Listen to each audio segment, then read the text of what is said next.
Hello everybody, how y'all doing today? You know, several years ago when I started out on YouTube, first story I ever told was a little fishing story. And I'm starting to run into a lot of people that I hadn't talked to in a long time. And they asked me what happened to the story and they want to hear the story again. And I said, okay.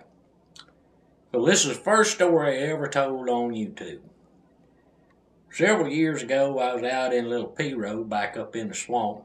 P-row, that's a little boat just big enough for you, a fishing rod, tackle box, and ice chest. That's it.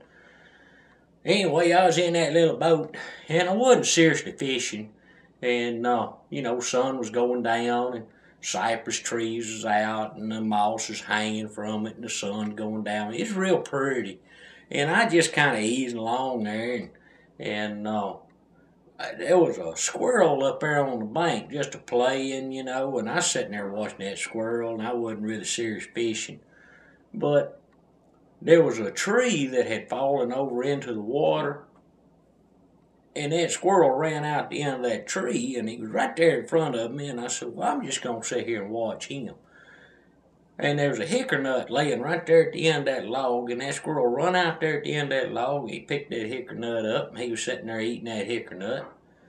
And I said, boy, this is pretty, sun's set, and I'm sitting here watching this squirrel eat a hickory nut right there in front of me out on the bayou.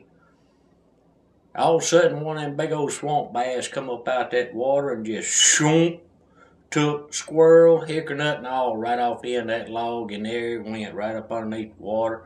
And you ain't never seen a fight till you've seen one of them squirrels and one of them Louisiana swamp bass getting after it. That water just a churning and carrying on and bubbles coming up. And I just knew that squirrel's going to get away from him. And then all of a sudden there's a little ripple right there at the end of that log. And I said, yeah, here he come. But it wasn't a squirrel. It was that old bass. That old bass eased up out that water and put another hickory nut on the end of that log and eased back down in that water.